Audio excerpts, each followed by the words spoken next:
Bapak Ibu guru yang terhormat, diharapkan jika Anda sudah berstatus PNS, harap sampaikan informasi ini kepada teman-teman guru non-PNS yang akan mendaftar P3K ataupun CPNS karena informasi ini sangat bermanfaat dan jika tidak dicermati bisa berakibat buruk untuk para pelamar P3K maupun CPNS Bapak Ibu. Ini sudah terjadi.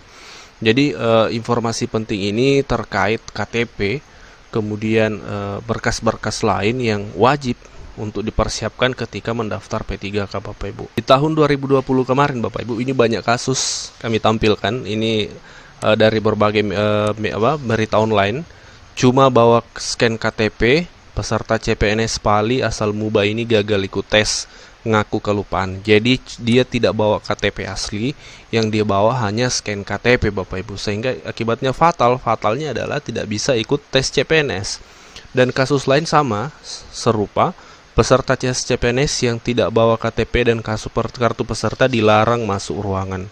Ini tahun 2020 Bapak Ibu ya. Jadi ini perlu disampaikan, perlu dicermati informasi ini secara lengkap supaya tidak terjadi lagi Bapak Ibu. Kasus yang sama juga, ini tidak membawa identitas asli, CPNS di Sumsel gagal ikuti tes. Fatal kan?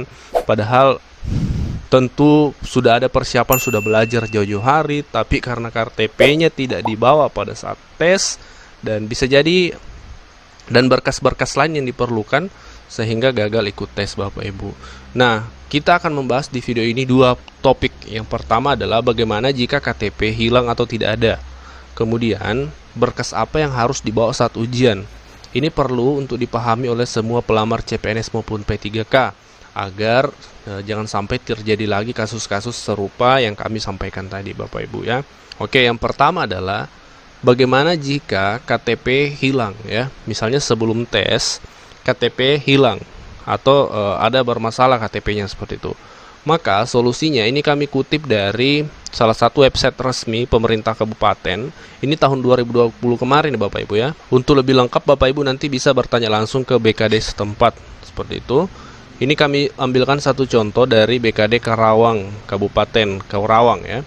Di poin 5 Bapak Ibu dijelaskan, peserta wajib membawa kartu tanda penduduk dan kartu peserta tes. Apabila tidak memiliki KTP, bisa membawa surat keterangan suket ya, atau kartu keluarga. Nah, kartu identitas yang sesuai dengan kartu identitas yang digunakan pada saat melamar. Nah, jadi ini tahun 2020 kemarin Bapak Ibu ada kebijakan seperti ini. Bagi yang KTP-nya hilang itu bisa membawa surat keterangan ya dari Capil biasanya atau KK asli. Jadi sebaiknya disiapkan, jangan mengandalkan KK saja tapi disiapkan surat keterangan dari Capil seperti itu. Bisa juga dan akan lebih baik jika Bapak Ibu konfirmasi lebih lanjut sebelum tes ke BKD setempat, ke kabupaten atau BKD kabupaten atau kotanya, supaya lebih jelas informasinya Bapak Ibu. Nah, selanjutnya berkas apa yang harus dibawa saat tes tahun 2021 ini Bapak Ibu.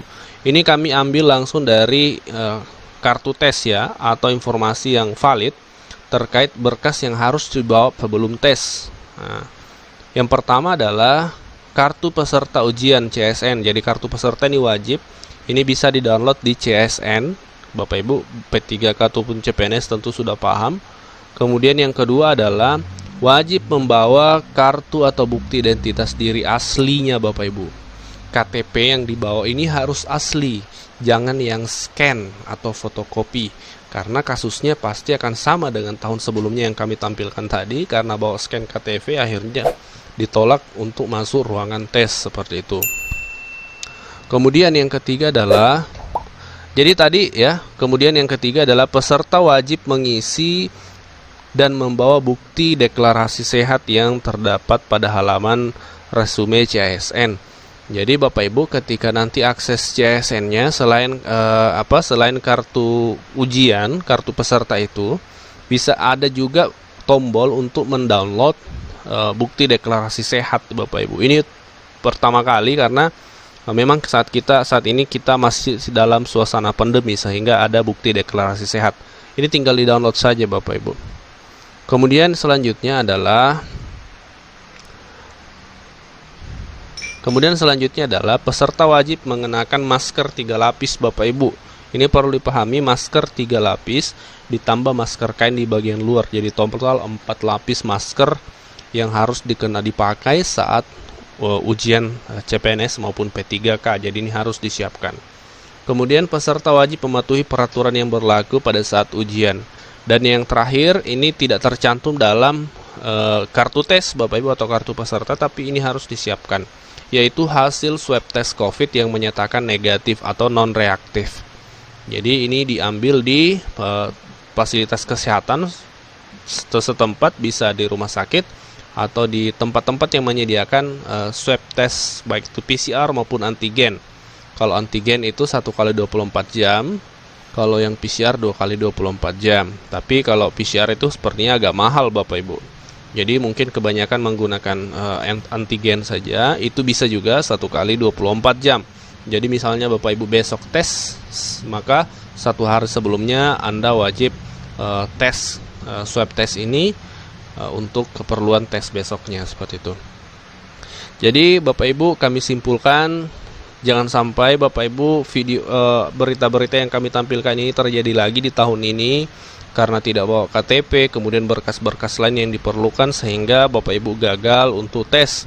Padahal Bapak Ibu sudah belajar berhari-hari bahkan berbulan-bulan hanya karena KTP atau kartu ujian atau karena berkas-berkas lain yang kami sudah sebutkan tadi Bapak Ibu tidak bawa, akhirnya gagal ikut tes. Jangan sampai itu terjadi. Sehingga informasi ini diharapkan sampai ke seluruh peserta P3K maupun CPNS Bapak Ibu. Dan diharapkan jika Bapak Ibu sudah berstatus CPNS atau PNS, jangan lupa untuk meneruskan informasi ini kepada teman-teman pelamar P3K ataupun CPNS di tahun 2021 ini Bapak Ibu.